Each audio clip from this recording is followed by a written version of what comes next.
I need to tell you something. It's about that day, long ago, when the winter clouds couldn't stop the sun from burning your house down. The smoke billowed so high up, the state declared your neighborhood a dead zone. That didn't stop your friends from roasting marshmallows on your postbox like a family of train hoppers. I was carrying on a conversation with a thin, vapid boy at the bodega when the sirens went off, and I didn't pay them much mind. It gave me a reason to leave him be, but other than that, I felt nothing. Just another siren for another burn victim. His name was Colin, or Caleb, I'm not sure.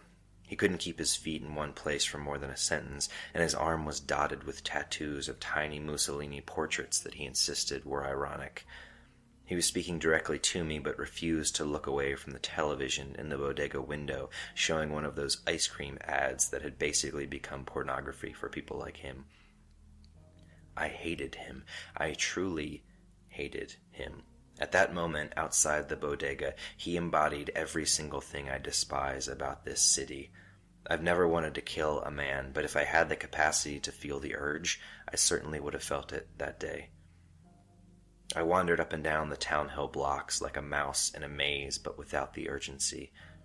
I didn't care where I ended up, just that it was somewhere other than where I was at the moment. An old station wagon rolled by as I rounded a corner, and it burst into flames. I stood and watched as a mother pulled her children out and grabbed groceries from the back before calmly walking away from the blaze. I kept watching the fire as it licked out from the windows and wrapped around the roof like sheets in the wind. A man in rags tried to grab a handful of magazines from the back before they caught fire, but the heat was too much for him, and he gave up, spitting on the sizzling hood as he strolled away. I didn't realize it then, but the fire wasn't just where you could see it.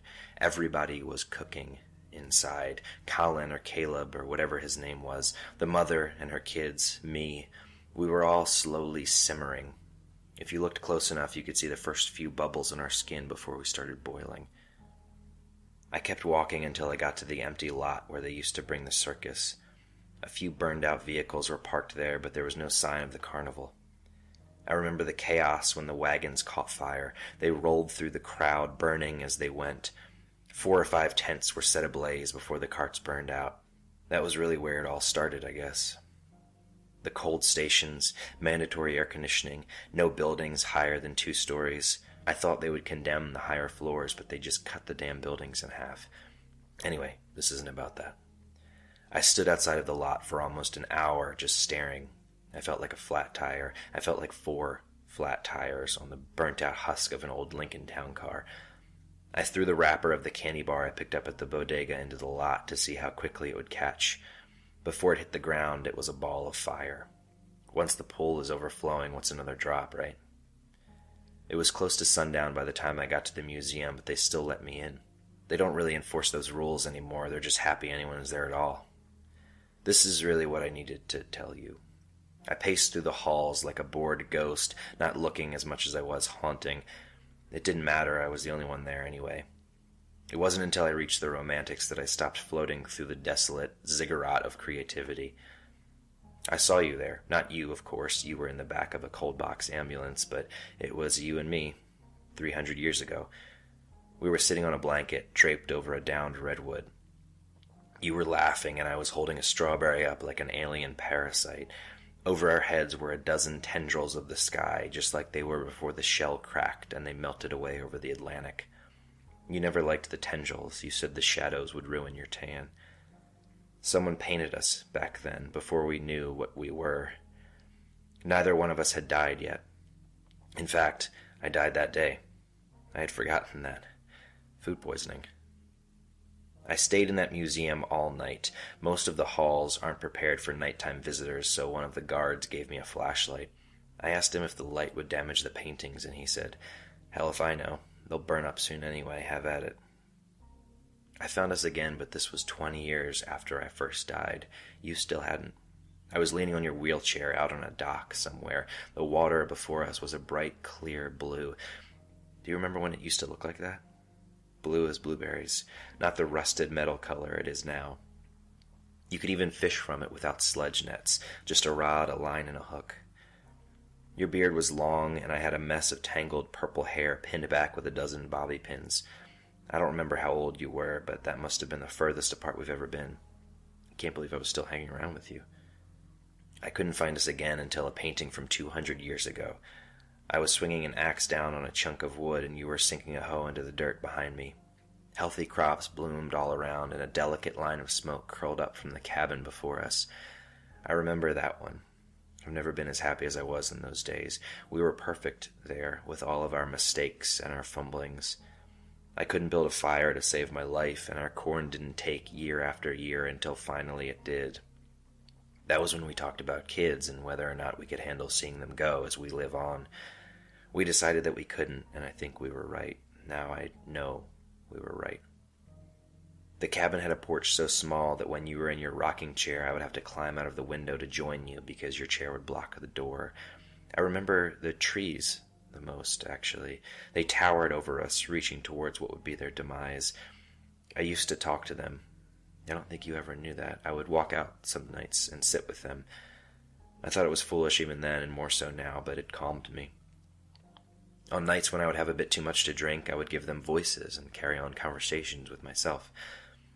We reappeared 150 years ago in a beachside hovel. I like to call them the dark years. It was during our 1,000 Beaches venture that ended in a bar brawl and 15 stitches in a hospital in the Philippines. I didn't think you would actually hit me when I said what I said. If I could go back and do something different, that would be number one on the list. We didn't speak for almost 3 years after that. It was the longest I had ever been away from you, at least as far as I could remember. The painting is right before the fight. We're leaning against an old wooden shack. I think it was where we were sleeping, and our dog is waiting patiently to play fetch. My head is bowed low, stick gripped tightly in my hand. You're looking straight up. I was careless with you then, and I still hate part of myself for it. I hate beaches, sure, but that wasn't enough to act the way I acted those years. There's sand piled on the corners of your dress in the painting. I remember piling it there to tease you, but you just looked away and left it. It was more than just the sand, I realize that now. I had piled so much on you that you couldn't move. The emotional weight you were under could split a mountain in two, and I somehow thought we were still a partnership. You were dragging me along like a dead body. I'm sorry for those years. That apology means so little in the shadow of it all, but I offer it up nonetheless. The last painting of us was 100 years ago. We're on the deck of one of those short-lived airship tours. Do you remember those? The cities had begun to heat up at that point, and to bring people in, they offered free tours aboard those rickety sky ships. I heard it cost $15,000 just to keep the deck cool, but somehow empty apartments started filling up just because of a silly tour. I guess it was worth it. Locals used them all the time just for the cool air. Elise was with us. She was only 4 or 5 at the time. We're holding her arms up as she swings her legs wildly. It was closer than any of the other paintings. Her face was perfect. It was like she was looking right at me. I cried for nearly an hour looking back at her. I will never forget holding her hand in our ramshackle 2-bedroom apartment. She was 80 and we were a youthful 20-something-year-old couple. She was so confused. All we could do was tell her everything was going to be all right. It wasn't much comfort coming from strangers. I don't know why I'm sending you this. It's been 10 years since we've spoken. No one else will hear me or believe me, but you know we're real. This isn't some sort of a nightmare. We're in this place, and we have always been in this place, and we've done so much together. I miss you. I miss the only other person that can't seem to leave this world. I'm living down in the wells these days. It's not bad. It's cooler, at least. If you ever want to talk, just let me know. I'm not going anywhere.